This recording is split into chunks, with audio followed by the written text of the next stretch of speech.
Welcome to the Enterprise Sessions from the University of Bristol. My name is Professor Michele Barbour, and today I am speaking with Dr. Richard Cole. Richard, you are a lecturer in digital futures, but you sit in the Department of Classics and Ancient History, which is not necessarily a juxtaposition that somebody outside of a university environment might expect. So tell me a little bit about your role and what the link between digital futures and classics is. Of course, it's a pleasure to be here. Thank you, Michele.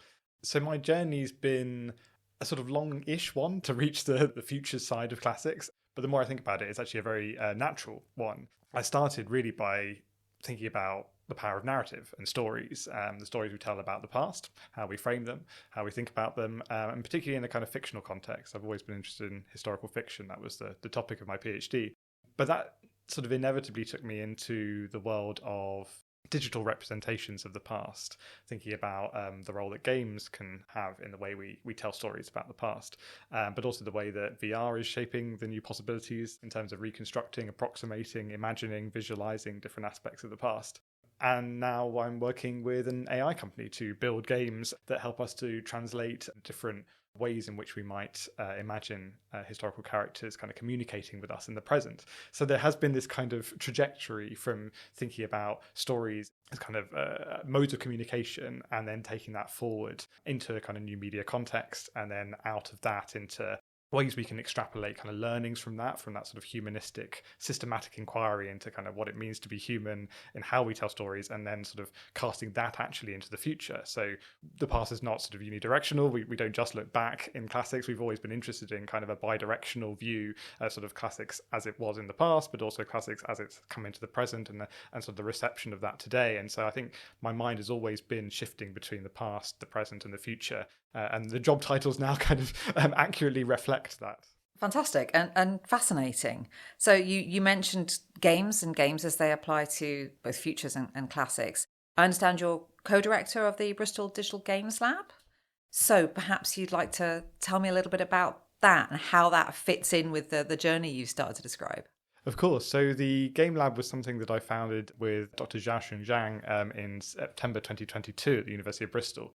That came about because at the time I was working as a postdoc on the Virtual Reality Oracle project, a really dynamic and interesting project led by Professor Esther Eidenhower here at the university in classics. And she brought together this incredible multidisciplinary team of ancient historians, computer scientists, neuroscientists, and psychologists. And when you've worked in a space like that, in that kind of environment, it's impossible to go back to a more traditional, indeed humanities way of working, sort of on one's own, writing books. I was just addicted even to the kind of collaborative, interdisciplinary, multidisciplinary way of working. And that was, to me, the impetus for founding the Game Lab, really. It was, I want to have these conversations about the power of games in the present, thinking about the past, thinking about the future, with the range of disciplines necessary to make that happen. And Xiaoxing was a lecturer at the time in the School of Modern Languages, and she was working with games companies to explore localization, translating games into other languages. And together we were both working with industry partners on the projects we were on. For myself, on the Virtual Reality Oracle project, we were working with a games company to visualize this virtual reality simulation of visiting an ancient oracle. And Xiaoxing was working with games companies to localize their games.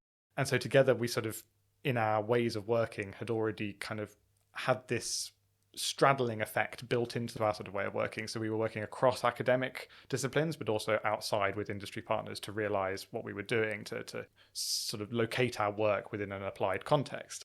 And we didn't really realize we were both working in this area, but then we sort of found each other across the faculty, then the Faculty of Arts, and decided, well, actually, there was a lot we could do by engaging in conversation. And then when we started doing that with others in our faculty and other faculties, we realized that games were actually a point of contact that we could have with so many different disciplines. Again, it's perhaps unsurprising. Games are inherently multidisciplinary features, objects, ideas. They require huge teams, really. They require a lot of disciplines, even if that's located within small teams, to come together to make them. But we found that actually we could have conversations across the faculties. And so the Game Lab, from its inception, was this idea of a group of people that could come together to share best practice, ideas, ways of working, and to sort of understand what we could do at that intersection between industry and academia with games as that kind of shared object of interest. It's since obviously gone on to do very different things, the Game Lab, than kind of what we initially imagined, but that was sort of where we started from. That's a lovely segue into the next question that I must ask. It feels to me, and I don't want to sort of put words in your mouth, but it feels to me that the Game Lab was set up off the back of projects that were quite sort of specified and pinned down. I can understand how your colleague in modern languages was interested in translating games to different languages so they could be used in different territories.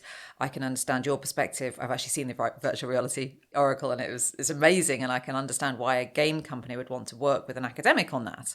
Couldn't be achieved otherwise. But it sounds like what you created is much broader and more expansive, perhaps harder to predict actually where it was going to go. So I guess my question is, where has it gone? And did it map to your original expectations, or have things surprised you in the demand from the game industry and where they want to sort of lean into university expertise? Absolutely. I think if I could summarize it in a sort of brief pithy phrase, we were originally interested in what games are, and now we're very much about what games can be for. And I think that's the sort of transition we've gone through. We were interested originally in this sort of idea of the impact of games, the nature of games, sort of picking them apart. I was interested in the kind of languages of games, not in terms of kind of human language, but sort of the way that games tell their stories. So I was interested in sort of picking that apart with history as my focus. And Joshua was interested in localization, accessibility, those sorts of themes. But straight away, we had this sort of sense that by opening up the discussion, we could actually be interested in so much more. We were having conversations with colleagues in law, in computer science, in psychology, in bioengineering. It's suddenly you could have these kind of really wide conversations.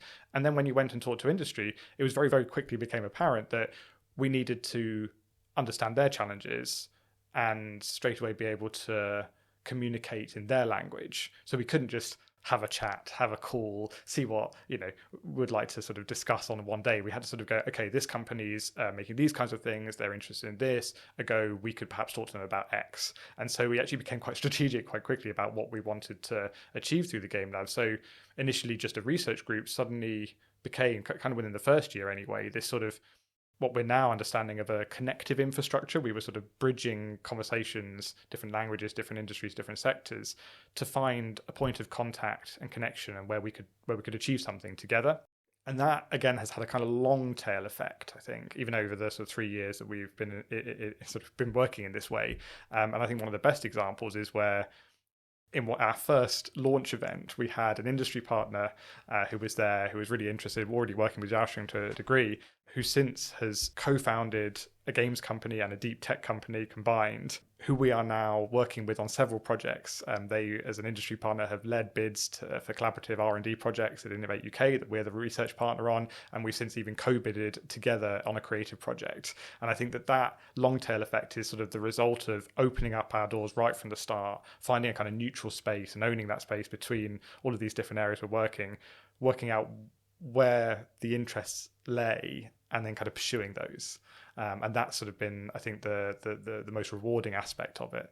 But there have been other kind of discovery moments. I think it has been also a sort of work in practice. It's not like when we started everything, we went, right, these are the exact things we're going to do, and we're going to follow it exactly like this every year. That's going to be our model. And it also wasn't a kind of traditional university research group where we just go, we'll have some research seminars, we'll have some visiting speakers, we'll do this, we'll do that. Instead, it was like, well, let's just test the water. If we do this here, what happens? If we try this, maybe that will be an avenue of work. And it's in doing that we've kind of identified our strengths, I guess, almost our USP. One of those was running game jams, which many different groups do, but we do it in a very different way. We kind of invert it. It's not about making games, it's about exploring complex topics through games. And that's become a really powerful tool that we've deployed across different areas of the university and with third parties, with charities, etc. We're also now making our own games. That was, again, a stretch goal, something that I thought perhaps wouldn't happen for many years. It's now happening. I think a lot of the seeds were there from the start, but we've definitely gone through a period of transition as we sort of found our feet, I guess. Fantastic and fascinating. And I want to ask you a little bit about the sort of the cultural aspects, university culture. But before I do that, I have to ask if you got an example or two. You talked about exploring complex themes through games. You also told me, to my great surprise, that writing games. So are there, within the bounds of what you can share, are there a couple of examples you can give just to sort of, add some colour to that? Of course. So in terms of the game jams, the first one we ever ran was with Professor Ed King in the School of Modern Languages, who was working on a project around algorithmic bias. And we decided to run a game jam, not to make games necessarily, although that was also, it did happen. We ended up making games in a very, very short period of time, about 4 hours, I think it was, in different teams. But the aim was actually to explore algorithmic bias as an idea, as a concept, as a challenge in society through the process of making games. And it may seem strange, but it's actually very logical because games are systems, complex systems that put the human, the player, in those systems. And those systems tell stories, they are rules-based, they're limited, but in the process of kind of exploring them, of traversing them, you get to understand those systems and you make sense of them. You can sometimes even challenge them. You can become an expert in them. And so we did this with the theme of algorithmic bias to try and kind of immerse ourselves in it, what it is, the particular challenges it raises across different sectors. And we had teams make games about algorithmic bias in streaming platforms, algorithmic bias in language translation, algorithmic bias and cultural sensitivities if we were to meet different species in the future. I mean, there was so many ways in which different teams explored that idea, but holistically, I think the model that presented to us was that we could use this as a methodology for exploring problems and topics rather than just for the purposes of making games, because game jams normally are sort of these 2-day events where game designers come together to rapidly make games. Most of the people in that room weren't game designers, but they left with a kind of understanding of what game design meant, but also a deeper understanding of the topic that they were exploring. And since then, we've worked with Natural England to explore protected site strategies with game jams. We've worked with academic colleagues running projects on post-conflict societies. We're going to be running one over the summer with Jean Golding Institute to explore museums of languages. I mean, the topics are now really varied and wide-ranging, and I think that shows the strength of what the Game Lab can be as this sort of methodology-driven group that can provide a service, yes, but also a means to have a conversation around different topics, sort of bringing people together around games, because games are so ubiquitous now in society and many people will have a way in. It sort of levels the playing field, but also allows people to have a very clear creative directive to explore the topic in question. So that's something that we've really embraced and are looking forward to pursuing. In terms of game making, we have found that the game jams have logically also led into that area. I mean, yes, we make games quickly and they're very basic prototypes. They're sometimes paper prototypes. They can be concept art, narrative, whatever it might be that we can make in a short space of time. But it's also a very strong method for exploring what a game could be around a topic that we're really interested in. And my co-director of the Game Lab, Dr. Michael Samuel in Film and TV, has run a project this year that I've been co-investigator on around building a game to explore postnatal depression, specifically for fathers. And so we actually ran a game jam at the start of that to explore, well, what could a game do to help us explore this topic? Could it act as a catalyst for conversation? We know, for instance, that fathers don't tend to explore resources when they would like to in this context, and if they do explore them, they want them to be digital. So we knew that a game could have a very strong impact in this space, but we also didn't really know what that game could look like. Should it be narrative driven? Should it be a kind of space you walk through? Should it evoke questions? Should it have interviews from people who've experienced postnatal depression? There were so many questions that were raised by the process of performing the game jam. And we also got to play a lot of games that explore complex topics like depression. And they're incredibly affecting. They're really interesting. We all do it very differently. So the game jam was, again, a foundational kind of practice that helped us move forward with that. And then we worked with a digital artist to create a playable experience in Unreal Engine. And that's the sort of prototype that we're now going to be taking forward for further development with the third sector, with charities, with people with lived experience, to sort of see what it can do in that space. It's already shown that it can act as that catalyst of conversation. So we're sort of now thinking, well, what can it do next? It's incredible. And you said at the outset, you started to think about what games can be and do. And I just think it's extraordinary. Even just this short conversation has really opened my eyes. These topics would not have occurred to me as being in the domain of games. Just going back briefly to the algorithmic bias work, which I find fascinating, is the sort of aim of that to then create a game or games that help other people beyond the game jam to understand and think about algorithmic bias, have conversations? Or is it rather to almost, having gained that understanding, to then do something outside of the world of games that helps to combat or prevent bias in the wider world? What's the output, I suppose? It's a really good question. I think for that particular project, it was definitely the former, because Ed is making a game. That was always the part of his project, to make a game that would help to translate the research and transmit it widely. And I think games can really do that. But again, it was sort of, what could that game look like? And I think the Game Jam really helped the academic team to make sense of that. And I think that that's what we're now trying to sort of position the Game Jam as. It's not just this explorative session that helps those that come to understand the theme, but it can also help whoever's trying to make sense of their research in terms of a game to realise what that could be. And that's what we've done with other academic projects and are looking to do more in the future. But the second point you mentioned is also relevant. And I think this is what we've realised when working with the third sector, with charities, that actually the ideas that emerge from the Game Jam can help inform policy. In the case of Natural England, we were working on a wider project, a bigger project around kind of public engagement with protected sites. And the Game Jam was just one method amongst many being explored as a means to help younger people particularly engage with these challenging strategies around how we manage access to sites. In this case, we did a sort of 4-hour walk around Leigh Woods, just the other side of the Avon Gorge, to explore that particular site. And I think that's where, again, I see the value of this. It's not just a sort of momentary value or a legacy of people who go to these events, but it can help inform policy as well. Wonderful.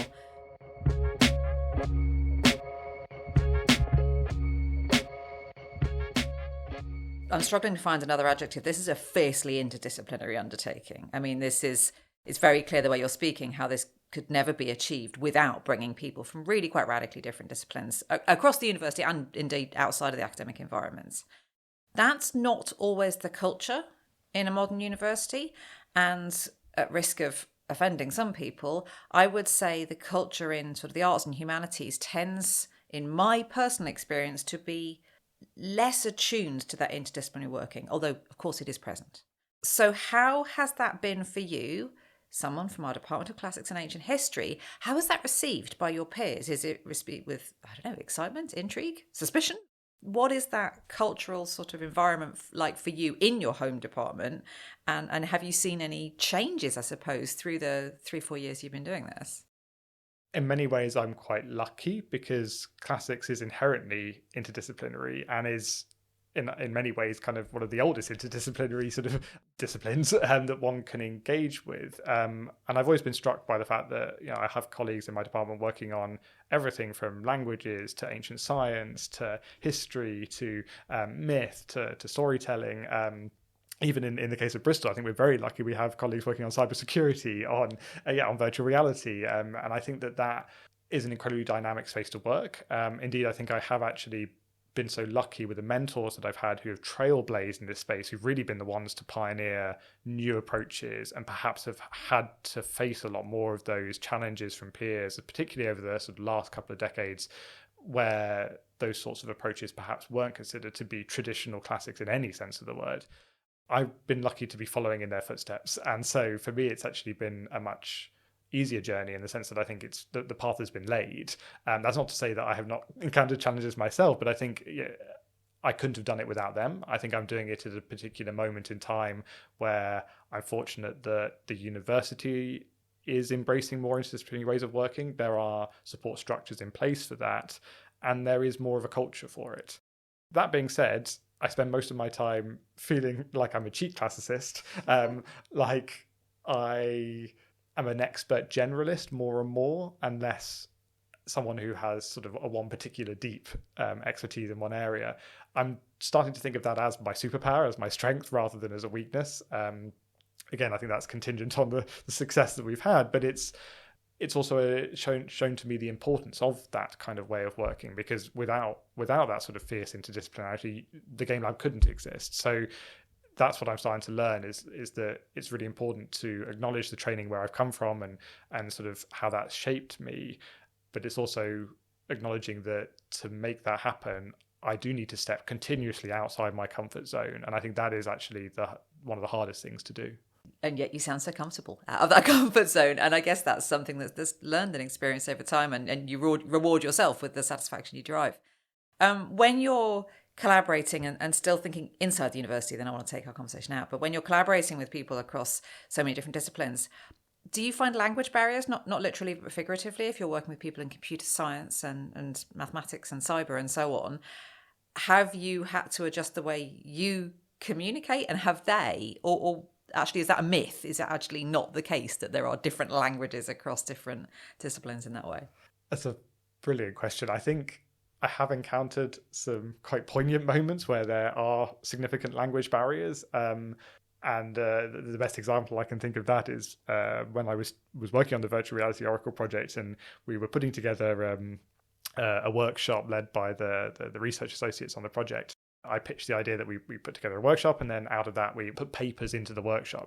At that point, the other research associates in the range of disciplines, computer science, neuroscience, psychology, looked at me and sort of just didn't really understand what I was talking about. And it's at that point that I realized that the term just paper and conference proceedings and publications that come out of these things are just so radically different across disciplines. In computer science, the premier venue is a conference that publishes proceedings. If you do that in the arts and humanities, that's a sort of faux pas, or it's not the thing that's done. And it was those sorts of moments where I realized there truly is a kind of learned difference between disciplines around kind of, significance of outputs, venues, where you go, the things that you sort of put your focus and effort behind in order to be recognized, promoted, whatever it might be. But I think that was actually quite easy to get over, because it's sort of, as soon as you realize that, you stop seeing what you've internalized as being true or the only way of doing things, and you quite quickly sort of learn to break down the assumptions that you've, or at least not to rely wholly on them. I continuously find myself challenging those assumptions, but I quite enjoy that. I think it's, again, it's something that inspires and provokes the way that I work, rather than sort of being a bit a significant hurdle. Other than that, though, I think the thing that I've learned the most over the last couple of years is how much I can gain from engaging in conversation with other disciplines. And I think that it was sparked in particular when I started to look at the role of the player in games. So my research, even during the PhD, I was always interested in the kind of impact, like what does it mean to engage in reading a piece of historical fiction, watching a historical film, playing a historical video game. But I could only ever theorize so far with the kind of toolkit that I had within the humanities. And so I was always starting to sort of think beyond that. What other kind of tools can I use? And then I started to get interested in running player studies, but that sort of catapults you into talking to psychologists, to computer scientists, and then you realize, oh, they've been doing this for a very long time, but often with different questions. And so therefore I was like, oh, okay, I can really learn from them. And I really enjoyed learning in the process of doing with them. So it wasn't just, oh, I'll go read this stuff and then try it myself. It's like, okay, I will work with the computer scientist to co-run a study and understand what we can get out of that.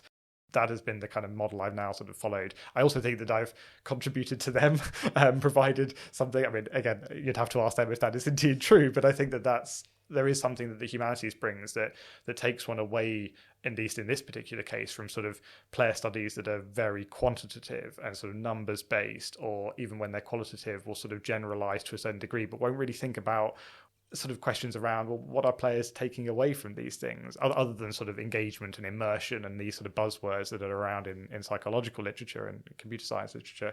I'm really interested in, well, how are people thinking about history? And I can only really ask that question because that's my interest. So I think that's where the alignment is happening. It's clearly such fertile ground that you found here for so many interesting research questions and projects. And I imagine your postgraduates must love this. There must be so many interesting things to pursue.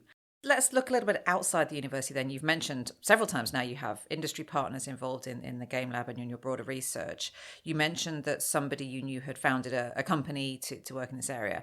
Are those your primary collaborators? Are they sort of SMEs, small, medium enterprises, startups? Or do you also work with larger companies? Like, what's that sort of portfolio look like? The way that the games industry works is that you have everything from one person working in their bedroom all the way up to enormous multi-studio conglomerates spread across the entire globe, delivering enormously costly games. And so we were always interested in sort of tapping into all of that. We have found that the partners that we're working on active grants with tend to be the SMEs, tend to be the growth companies, the ones that have a real interest in R&D and the capacity to do it, but are also willing and kind of really want to leverage the expertise that the university has on offer in that kind of growth trajectory that they have. That's not to say that we haven't worked with the mid-range gaming companies and indeed what they call the AAA gaming companies. We've been able to bring speakers, historians working on the Assassin's Creed franchise to Bristol. We've had talks from the CEO of Endemic that built Plague Inc., the game that's played by millions of people on their phones and became incredibly prescient during the pandemic. We've engaged in conversation with these people because of the insights that they have, and we have found ways of developing relationships there, because I think that's the other thing is trust. You really have to build trust. And that's quite hard to do with massive companies unless you have a really good way in through individuals that are making the culture there. And so I have found ways in to certain companies through kind of really good contacts that we've been nurturing over several years now. And down the line, that is likely to lead to further projects. But in terms of the active ones right now, that has been thanks to kind of the independent scene within Bristol, the indie gaming scene that is a really active, vibrant, dynamic scene that's not dominated by large players. And so I think, again, when we set up the lab as this kind of quite agile entity, we were sort of almost modeling the nature of the independent gaming scene with, again, kind of small agile teams. And so we've been able to sort of link in with those teams. And so, yeah, a couple of our main partners are in that kind of space. Your passion and enthusiasm and commitment to what you're doing is really, really clearly evidence. But you've mentioned already, and I can't imagine how it'd be possible without, quite a lot of support. And I do mean financial support, because as researchers, we rely often on grants and on funding. And actually funding, at least from my experience, for these radically interdisciplinary, very emerging areas can be hard to come by. But also other kinds of supports, all the support that one needs to ideate, initiate, run and close a project effectively. So what support have you lent on? Is there any support you found hard to find? Is there support you've discovered now you want everybody to know about it because it was hard to find and then it turned out to be great? Like, what about that support network? What we've done would only have been possible thanks to the incredible support from a whole wide range of teams, from faculty research team in old arts, now arts, law and social sciences, the commercialization team, the translation team, international research, and indeed kind of just the finance teams within the university who have worked with me tirelessly on every bid. None of this would be possible without them. But what was quite interesting is the only reason I was able to tap into quite a lot of that is because I actually spent a stint working as a PA to the Dean of the old Faculty of Arts. And so I had a professional services role alongside a research role. And that opened my eyes to the university as a business, as an institution, as a complex series of teams working towards a shared goal. I think as an early career academic coming into an institution, that's quite impenetrable often. And that's no fault of the university necessarily. It's because they're just big, complex beasts that are hard to sort of navigate in that agile way. I mean, I think it takes both a willingness on the person to do that, and then time, institutional memory, and the willingness to have kind of those conversations regularly. I was sort of doing that on my job that I used to have, and then I continued doing that on my lectureship and beyond. And I think that put me in a very strong position to understand who was doing what where and how I could leverage that. But in terms of kind of the particular pots, what I think has again been quite inspiring is, unlike more traditional arts and humanities research, where there is kind of one obvious council you apply to, perhaps you might do interdisciplinary research and cross one or two councils. For us, we could tap into almost anything because games can be applied and worked on in almost any different which way. And so we've had funding from almost every internal pot you could imagine within the institution in different ways, which has meant we could do a lot. But we've also been able to tap into Innovate UK funding, into areas that are typically reserved for SMEs and things because of that way of working with industry that we'd established, but also because that's how games are made and that's how SMEs are looking to sort of support their work. So I think we're in a fortunate position in that way that we can tap into resources that kind of other disciplines would struggle to access. Yes, fascinating. Perhaps actually being that sort of, I don't want to say chameleon, but your work has so many different applications, and finding the application that matches with the funding opportunity actually is easier than it would be for some, because there's so many different ways you could look at what you're doing and then utilize it in a constructive way. It's wonderful to hear of your story to date. One of the things I'd like to explore a little bit is you have been selected in a very competitive process as one of our University Enterprise Fellows for next academic year, for 25-26. So what do you hope that will do for you? It sounds like you're making fantastic progress. So why is the Enterprise Fellowship a value add? And what do you hope to achieve through it? Of course. So the way in which I've been conceiving of the fellowship is just the perfect opportunity right now, in this moment in time, to bring together the different areas of work that the lab has been engaging in, synthesizing that into, a service offering, yes, but into a way in which we can support a whole range of different projects, ways of working, and then to be able to sort of test that with the key stakeholders. We've actually been doing some of that legwork already, so we know there is interest, we know there is demand. We're working kind of 4 key areas, which we've already sort of touched on, sort of game jams, consulting with academics, consulting with gaming companies, running player studies, and also doing our own kind of production. It's about finding a way to celebrate what we've done in that space, to turn that into case studies that demonstrate to others what can be achieved in that space, because at the moment it's still largely sort of word of mouth, or it's people are coming to us now, but it's also, I want to be able to take that idea out to sort of big international gaming conferences to sort of test those assumptions with completely different audiences. I want to find ways to embed that way of working sustainably so that we can kind of support the lab as this revenue generating kind of research project, that we can then create roles within the team to expand our team and to sort of find our feet in that sort of way. I mentioned that there's this sort of long tail effect that we've already found. So what I'm seeing the fellowship now is basically sustaining that, bedding that in a way that enables us to continue the work we're doing, to pursue our vision and our goals, to remain academically rooted, critical of what games can and could be in society, to realize our ambitions in that space, and to do it in partnership in a way that enables us to not rely wholly on grant funding or on an individual project here and there. Because like you said, individual projects can have great significance in their own terms, but what I see the lab is doing is having sort of impact over time in lots of different areas. But to sustain that requires us to be very clear about what it is we're offering, and to be able to sort of tell that story both within the university and outside of it. And I think it's that piece that the fellowship is really going to help solve.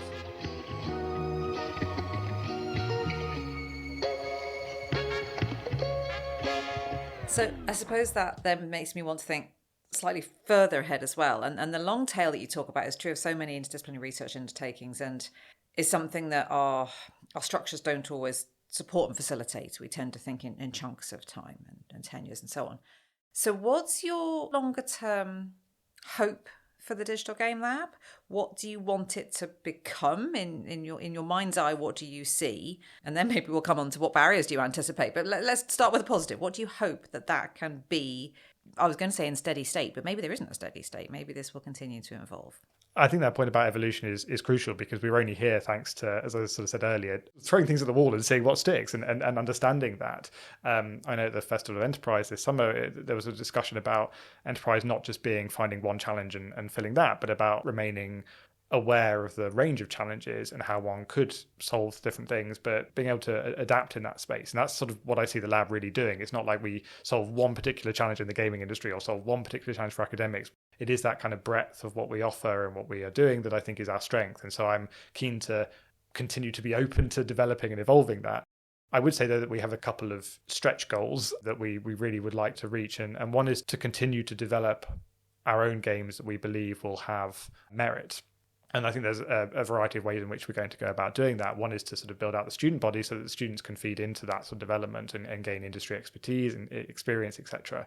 The other is bridging those partnerships that we've created so that we can continue to send academics off to other companies to develop their ideas, but also bring industry expertise into our sphere so that we can continue to build out our games. It's sort of, that's definitely one part of the picture. The other is sort of formalizing what we offer into this kind of holistic package so that we can take an idea from inception through to delivery for other projects, for our own projects. It's not just one thing here or one thing there. It's that sort of that overall picture that we want to sort of keep in mind. And I think the other big thing is the Game Lab is physically moving to the Bristol Digital Futures Institute. And so it's going to become part of that ecosystem as well as staying kind of within the arts and humanities because that is its core strength. So it's sort of finding out long term, what does that mean when we're co-located in the enterprise campus where we can kind of open our doors, maintain and kind of even expand upon what we've done already, often sort of, as individuals using existing spaces, but we've never really had that kind of wholly dedicated space. And I think what we can do with that is also really exciting. I mean, tell me a bit more. What do you want to do with that? Our new campus is extremely exciting, and we could talk about that all day, I know. But what of the new campus plans really excites you? Where do you think that your area of research and entrepreneurship could particularly benefit?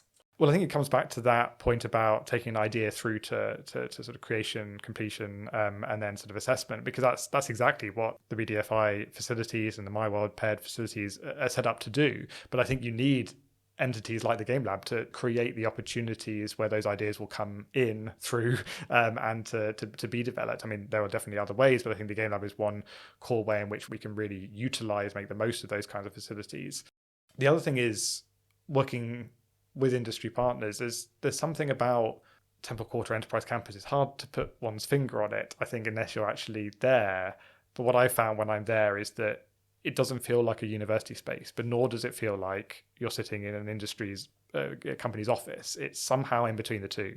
And that's the space I'm already working in. So it's in a kind of conceptual way. So it makes real the way in which I have been working. And so that's why I'm really excited to be there. It's why it feels like a natural home for me. But then there are other kind of practicalities. I think once we have a dedicated space, we can run play nights, we can bring students together down there, we can bring staff together, we can run training initiatives. That's another kind of future goal, to train people in how to use game engines for their own research. There's lots of opportunity, I think, that open up once we have a dedicated space, such as the facilities down there. Couple of times you've mentioned students, and when a lot of people think about universities, that's the first thing they do think about. So what role do students have in this now? What roles would you like them to have in the future? And what kind of students are we talking about? Research students, PGT students, undergraduate students? What's the now and what's the possibility for students? Of course, this has definitely been on the cards from the start. So we actually had paid internships for postgraduate students within the lab from its beginning, and we continue to do that. They provide invaluable support. But more recently, what we found is we've been able to, by bringing in research grants, you create postdoctoral research associate roles, research assistant roles for existing postgraduates, for those who've just graduated as their kind of first training opportunity. Again, trying to model what really worked for me. I went from a PhD into a kind of very digital space for the postdoc, and that has supercharged what I'm now doing. So I'm trying to basically model what worked for me for others and to provide those opportunities, next steps or steps on that ladder. We are also in the process of writing a master's degree in games design with a narrative focus. This would be the first of its kind in the country. If we manage to make that happen, then I think we'll end up with an incredible talent pool that we could not just train in terms of providing the skill set for the next generation of designers in this space, but also create opportunities through the lab for them to get involved in active game projects. That's, again, I think that a master's like that would only be possible thanks to the work we've already got going through the lab. I mean, it sort of underpins the narrative of why that program could work. We also have seemingly attracted now, I think, in the range of 10 PhD applications, and this sort of came out the blue, really. I mean, it was something that surprised me how quickly people identified the lab, identified the expertise of the academics within it, not just myself, who could support their projects. And so we are building, again, a kind of critical capacity there that will enable us to do so much more. We're going to hopefully run our own podcast. We're going to hopefully continue to develop out particular areas of the lab that would be much harder for us to do, for the directors at least, to do on their own because of the other responsibilities that we have. So it's about identifying the strengths of that talent pool coming through and sort of seeing how we can usefully support and deploy that to sort of continue the vision of the lab, because that seems to be why people want to work here. It's because there is an entity like that in existence. Rare and precious entity. The new master's programme sounds fascinating. I kind of readily understand why there's demand for that, and also how rare and unusual it is. It's really interesting you've had a sudden glut of PhD applications. That's not standard necessarily in our environment. Where are they coming from? Are these computer scientists and mathematicians seeing the intrigue of narrative and narratology in their work, or are these classicists seeing a really exciting learning and career opportunity in tech, or is it a mixture? It's actually all of that.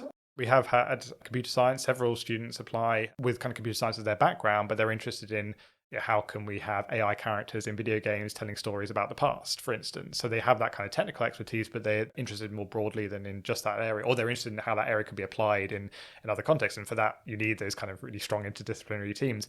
We've also had a lot of classicists or people with a kind of general historical background interested in the role of historical games today and studying that. And also we're having people interested in sort of, the adaptation, people looking at kind of film and TV and games. And so that's helping to bridge those areas. So what I found is in bringing together the team for the lab, when a student project comes in, it's now quite easy to just activate that existing network and say, okay, well, there's this project that's come in.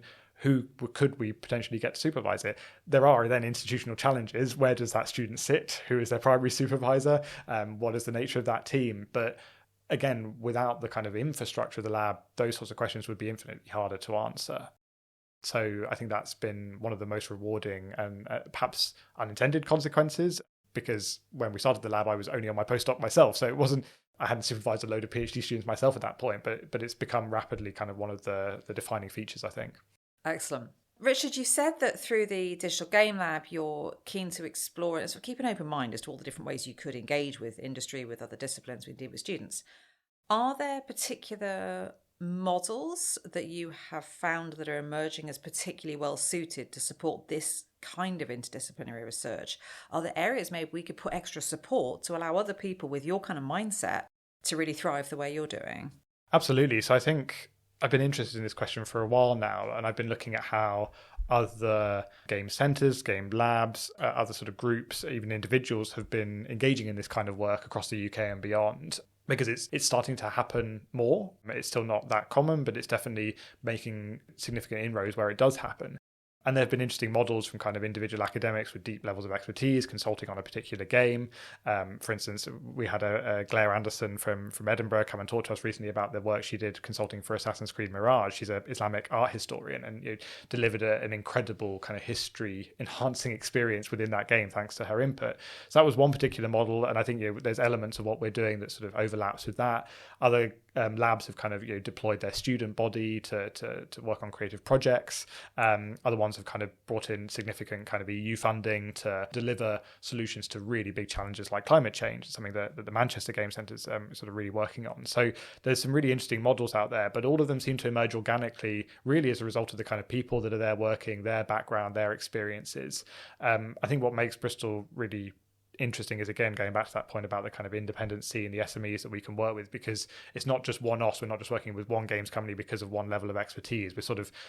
We're almost tracking the journey of other companies, and I think that's what we're looking to do more of in the future. So some of our big partners in that space now are a Bristol-based company, Meaning Machine. They're an AI company, but also a games company, interestingly led by a technical expert and an arts and humanities games designer who has a background in history. And that kind of pairing actually literally models the kind of bids that we've got put in together, where I'm the research lead working with the computer scientists. And so we've been able to kind of track, I think, what works for them and provide a similar level of kind of expertise, but from that sort of academic side of things. Then there's other SMEs such as Time Machine Designs, led by Richard Blows. He's developed this kind of venture gaming studio that's developing digital heritage content.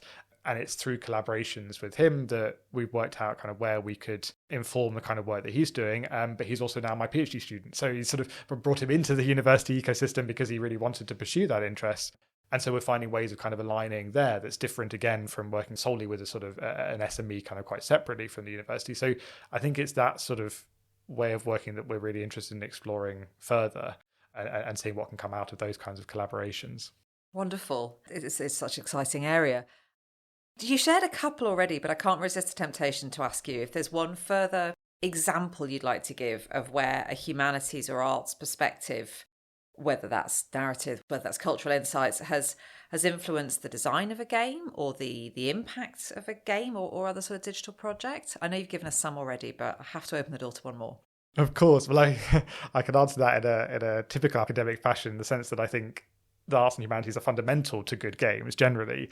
But of course, I can definitely go into details. I think it does depend on whether we're looking at kind of commercial-driven games or academic-driven games, but I think we see it in both. So just a couple of examples from kind of my own area, that within the commercial sector, we are seeing some really interesting, deep level of engagement with human culture, civilizations, ideas in the sort of creation of contemporary digital experiences. There's games such as Pentiment that deals exceptionally well with the complexities of kind of medieval Europe and transitions during that stage in a sort of fictionalized setting. But it really captured people's imagination. And the developers have gone into extensive detail about how passionate and interested they were in the history. And they've even given their whole sources and references. Again, it's not a piece of history. It is a piece of historical fiction. It comes back to my PhD and how interested I was in that sort of tension. But it demonstrates sort of what can be done, the art of the possible. Similarly, the team behind Assassin's Creed Odyssey, released in 2018, sent their whole development team out to study ancient Greece in Greece. And you can really feel that when you play the game. There is so much there. I mean, a classicist, I'm kind of well placed to notice that and spot that. But again, the game is not just a cut and paste of previous Assassin's Creed games. It is something that's somehow more tailored to the particulars of that period, thanks to the kind of work that the developers went to, and indeed the in-house historians that they worked with. That's not to say there aren't particular ways we could study that and what they've done and what they've achieved, but I think it is an interesting example. Within the academic sector, I do think that something like the virtual reality oracle is a kind of pinnacle example of what can be done there, because it's all about trying to understand how humans have dealt with risk, which was Esther's kind of main area of research, in the context of thinking about consulting an oracle. So risk has always been there in human society. So how have different societies dealt with that and understood that, and designing the oracle and imagining the experience of going through that was a way of sort of teasing that out. So again, not something that could have been built without asking that question. And this is sort of connected now to my emerging research interests in this area, which is sort of games as humanistic inquiry, kind of as inquiry machines. They almost mechanize the process by which we ask questions about humans and culture and how we work and what it means to be human. And I think that's where I see their potential. It's infectious. It's inspiring. Let's look ahead now as we sort of reach the end of our time together. We've skirted around the edge of AI a little bit. We haven't gone into it in detail, and I think that's for good reason. But if we look forward now, and not just in your own work, but the broader integration between humanities and computer science and games and wider sort of culture, I suppose, contemporary culture, where do you see the most exciting opportunities? I realise I'm asking you to have a crystal ball, but you're a classicist, you can do that. Is it in AI? Is it in immersive experiences? Is it in the ethical deployment of tech? But I don't want to lead you. Where do you see an exciting opportunity? So I'm very fortunate to have worked in several of these areas, and actually to be working in particularly the AI space right now, the AI and gaming space. And so in a way, it's not so much forward thinking, it is kind of present, but leading towards a future that I think is really exciting. And I can break that down a little bit. So last year we put in a bid, Meaning Machine, our industry partner, put in a bid to Innovate UK to work on a collaborative R&D project where we were the research arm to study the ways in which players respond to the games that they're making using generative AI. And this is not a kind of AI slop. This is not using AI to create the game. Rather, it's using AI as the engine to power the potential for emergent experiences within a game. And just sort of, again, fine-tune that a little bit. One of the games that we studied that Meaning Machine have made, called Dead Meat, is a murder mystery game. You're tasked to investigate a murder mystery by interrogating a suspect. But because that suspect is powered by generative AI, they can respond in any way and you can write anything. And so that's the kind of game that's never really existed. It goes back to kind of text adventures. There's lots of murder mystery kind of type games, but it takes all of that and does it in a new way. And it also means that studying player experience is already difficult because everyone has a slightly different experience, but by and large, most games are the same set of rules. Here, you can throw anything at it. And we saw that. We studied 70 people playing that game in person. We had them all thinking aloud while they were playing. And I saw every which way you could imagine players approach that. Players were role-playing things. They were trying to break the system. They thought the game world was sort of almost infinite. There's so many different ways in which players explored that. And so we're in the middle of writing up a study to try and make sense of all that. But in doing that work, and this is huge credit to Meaning Machine for their innovation here, they're not just creating a new genre, which they've coined the term first-person talker, which challenges our idea of what a first-person shooter might be. It's instead of the whole purpose is conversation. They're realizing in the process of creating these games that there are significant design limitations and technical limitations to actually make good games. This is not something you can just pull off the shelf. You can't just throw ChatGPT at a game or get ChatGPT to make a game. That's just not ever going to really happen. There are some models trying to now sort of world AI models trying to build games, but all they can do is simulate small clips of other games. They're interesting research sort of examples. They're not going to replace these huge teams that are required to build the best games. So what Meaning Machine are really interested in doing is trying to work out how you can innovate and tell new stories, design new genres even of games using this system. So it's not to replace people. In fact, it sort of foregrounds the need for creative and technical solutions that are human-driven, human-led to make something really interesting for the players. And we found that with Dead Meat, players loved the game, but it is also quite hard to win, and it's quite hard to know your sort of purpose in that game sometimes because of this kind of infinite variability and flexibility. So Meaning Machine have been developing further systems to kind of fine tune that and to sort of direct the player within that. And so we were successful this year in bidding for another project, and this sort of connects even back to my digital classics interests primarily, where we're working with Bristol Museum and Art Gallery as a partner to build a quest experience of their Egyptian gallery in a game context. So you'll be going into the gallery, you'll have the game on your phone, you'll be able to engage in the kind of conversational style gaming experience that Meaning Machine have created, but there'll also be a quest system there that will send you around the experience in a new way. And we're really curious now, not just about the player experience, but can this reshape how we go about exploring cultural heritage? Can it reshape how we explore existing galleries that were tech leading in their day? The Bristol Museum and Art Gallery opened the Egyptian gallery when sort of touchscreens were all the rage. They're now seemingly quite dated, but equally that space is really conducive to kind of being taken on a journey, but there really isn't that much of an obvious narrative in the space. So we're really curious about, well, if you deploy this on a phone in that space, does that deepen the experience? Does it help you to investigate and understand what you're seeing through storytelling? And that storytelling being kind of it both highly curated, we're literally writing the narrative as we speak with Meaning Machine, but also can that emergent aspect help? Can it turn the visitor into a researcher in that space? That's the sort of question we're trying to answer. So that's why I think there is huge potential, and we're really just scratching the surface here. I mean, this is a prototype we'll have this summer. I imagine we can then take that and really try and sort of stress test that in lots of different areas. And like I said, I think that we're really just scratching the surface of the technology of what that can do within games. So that to me is a hugely exciting potential. Immersive experiences are a whole other bucket. I do think that is also really exciting. So I'm interested to see how these things can potentially sort of overlap in time. I love all of the examples you've given. I can see how doing something like that in a museum setting could not only enrich the experience for people who already visit museums, but engage with a whole different set of groups of people who might not usually, or might get dragged around it by well-meaning, I don't know, teachers, parents, friends, whatever it might be, and engage them just so much more than they've ever been before. First-person shooters, I will have to say I hand to other members of my family, but that murder mystery one, if you need any volunteers, I absolutely love a murder mystery. And the idea of it being emergent like that, I just play it all day long. So yeah, sign me up. My final question, Richard, you've touched on it lots of times, but your personal journey. So you, like many academics, started with a degree, you were intrigued, you wanted to go deeper, so you did a PhD. When you looked, I'm not going to ask you how many years that was ago, but at that point, if that person could look through time, ask an oracle and see where you are now, how would you feel about that? Is it what you expected? Is it what you hoped for? Would it surprise you? Would it please you? Would it be, yeah, that was exactly the plan all along and I've executed it? How would you at sort of, I don't know, mid-PhD stage feel about where you are now and where you're going?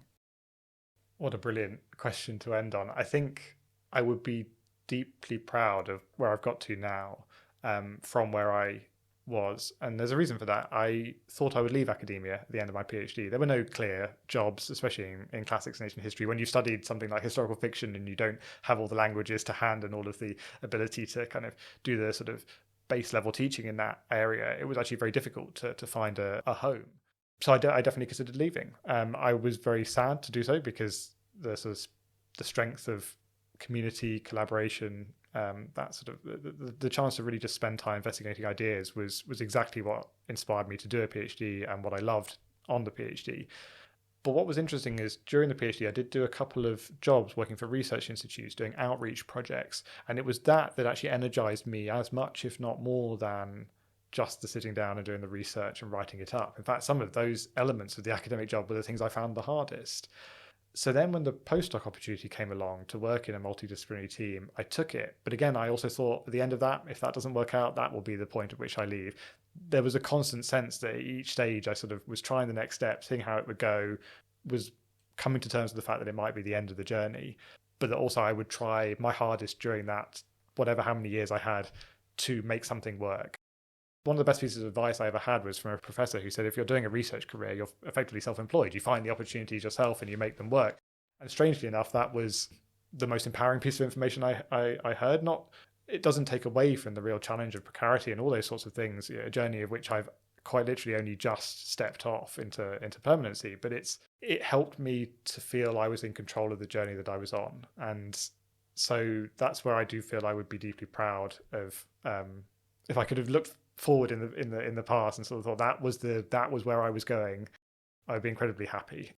It's taken a lot of engineered serendipity, it's taken a lot of luck, it's taken a lot of hard work, a lot of extra hours, but it's been the kind of journey I wanted.